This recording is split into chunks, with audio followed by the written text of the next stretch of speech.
शन शनिश्चराय नमः। मित्रों, मकर राशि के जो जातक हैं उनके ऐसे हजारों कॉल्स मुझको आते हैं जिसमें वो कहते हैं कि महाराज पिछले कुछ वर्षों में हमारा सब कुछ लुट गया है।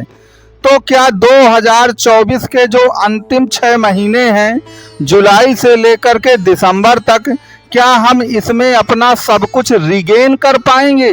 क्या हम जीवन में फिर से जबरदस्त वापसी कर पाएंगे? अगर हम वापसी कर पाएंगे तो कितने दिनों में कर पाएंगे?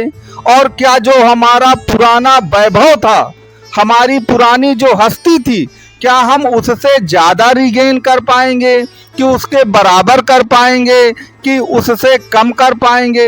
ऐसे सैकड़ों सवाल मेरे पास आते हैं। तो आज उन सभी प्रश्नों का जो जवाब है मैं आपको इस वीडियो में दूंगा। तो आप इस वीडियो को अंतिम तक जरूर देखिएगा। आपको ये पता चल जाएगा कि आप कितनी शानदार वापसी करेंगे, किस प्रकार करेंगे, कितना करेंगे, कब तक में करेंगे, सभी प्रश्नों का जवाब आपको मिलेगा। तो आप अंतिम तक वीडियो जरूर देखिएगा और आपसे निवेदन है कि वीडियो आपको अच्छा जरूर लगेगा तो इसको लाइक, शेयर और सब्सक्राइब आप जरूर करिए। तो अब मित्रों, अपने मूल प्रश्न पर आते हैं कि वास्तव में जीवन में क्या जुलाई से दिसंबर तक 2024 में हमारी जानदार शानदार वापसी होगी या नहीं होगी? तो देखिए, इसके लिए सबसे पहले एक सूत्र याद रखिए कि आप अपनी कुंडली को एक बार सरसरी निगाहों से देखिए। अगर आपकी कुंडली में शनिदेव महाराज अपने मित्र ग्रहों के साथ में बैठे हैं, बुध या शुक्र के साथ, या बुध या शुक्र की राशियों में भी हैं, मिथुन, कन्या, तुला, वृष में, तो याद रखिए आप निश्चित तौर पर रिगेन करेंगे, शानदार वापसी भी करेंगे। क्यों करेंगे? क्योंकि देखिए, वापसी का तात्पर्य क्या है? ज्यादातर लोगों का तात्पर्य आर्थिक से है, फाइनेंशियल से है कि हम अपना सब कुछ खो चुके हैं और क्या हमको जो कुछ हम खो चुके हैं, गरीबी में डूब चुके हैं, तो जो कुछ हमने खोया है क्या हम उसको पाएंगे या नहीं पाएंगे? हम तो महलों से सड़क पे आ गए हैं, तो क्या फिर महलों में पहुंचेंगे या नहीं पहुंचेंगे? तो आपको मैं बता दूं कि कुंडली में बुध और शुक्र जो हैं, यह योगकारी ग्रह हैं मकर राशि की कुंडली में। और दूसरा, बुध और शुक्र जो है वो वैभव, विलासिता और धन के ही प्रतिबिंब माने जाते हैं, क्योंकि बुध जो है वह व्यापार और पैसे का कारक है और शुक्र जो है वह आपका लग्जीरियस लाइफ का प्रतिनिधित्व करता है। तो इसीलिए मैंने कहा कि कुल मिलाकर अगर आपके शनिदेव बुध या शुक्र के साथ हैं, या इनकी राशियों में हैं, या इनके नक्षत्रों में हैं, या कुंडली में किसी भी तरह से इनसे संबंध बनाते हैं, तो निश्चित तौर पर याद रखिए आप जीवन में वापसी करेंगे। क्योंकि बुध और शुक्र जो हैं वह शनि के परम मित्रों में भी हैं, वह शनि के परम मित्रों में भी हैं। तो आप अपनी कुंडली को खोलिए और देखिए कि वास्तव में बुध और शुक्र के साथ क्या संबंध आपके शनिदेव का बन रहा है। अब यहाँ पर कुछ लोग कहेंगे कि हमारे में तो बन रहा है और दूसरी कुंडली में भी बन रहा है, लेकिन दूसरे को ज्यादा लाभ मिला, हमको कम लाभ मिला। तो देखिए, संबंध अगर केंद्र और त्रिकोण में आकर बनते हैं, कुंडली का जो केंद्र और त्रिकोण होता है, तो वह संबंध बहुत अच्छे माने जाते हैं, उससे लाभ ज्यादा अच्छा मिलेगा। लेकिन मान लीजिए आपके जो संबंध हैं, बुध और शुक्र के जो संबंध हैं शनि के साथ, वो 6, 8, 12 दुख के भाव में बनते हैं, तो लाभ तो मिलेगा लेकिन दूसरे की अपेक्षा थोड़ा कम लाभ मिलेगा।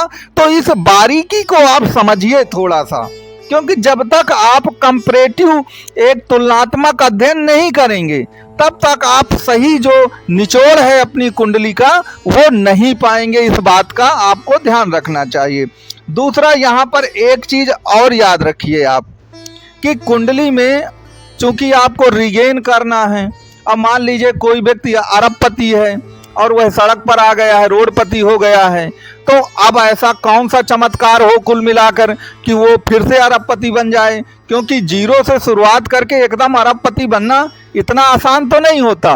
तो इसके लिए कुंडली का रूल याद रखिए कि आपने जो धन अपनी मेहनत से कमाया है उसका प्रतिनिधित्व कुंडली का द्वितीय भाव करता है, लेकिन जो धन आपने अचानक अपनी किस्मत से पा लिया है, बहुत मेहनत नहीं की, वह कुंडली के पंचम और अष्टम भाव उसका प्रतिनिधित्व करते हैं।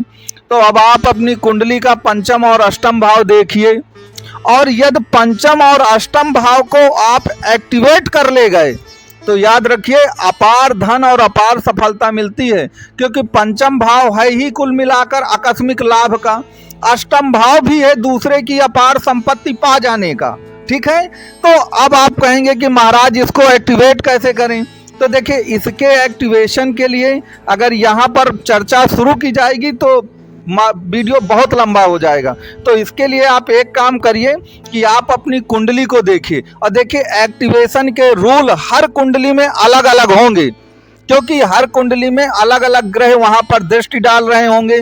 तो एक रूल बता देना, उससे भी आपकी बात नहीं बनेगी। तो अगर आप उस भाव को एक्टिवेट करना चाहते हैं और कुल मिलाकर अचानक धन प्राप्ति का योग बन रहा है, नहीं बन रहा, बनेगा तो कैसे बनेगा?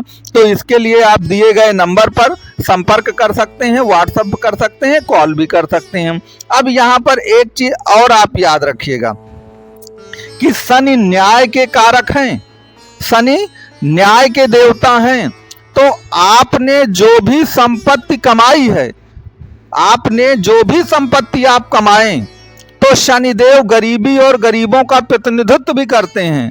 तो याद रखिए, कोई भी न्याय का कार्य हो उसका 1-2% उस न्याय के कार्य में जरूर आप कंट्रीब्यूट करें। दूसरा, जो भी संपत्ति आप कमा रहे हैं, याद रखिए उसका 1-2-3% जो भी आपकी परिस्थितियां हो, गरीबों पर जरूर आप चैरिटी पे लगाएं। इससे शनिदेव जो हैं 100% खुश होंगे, और वह खुश होंगे तो याद रखिए आपकी जो तरक्की है वह आपके शनिदेव पर ही निर्भर है।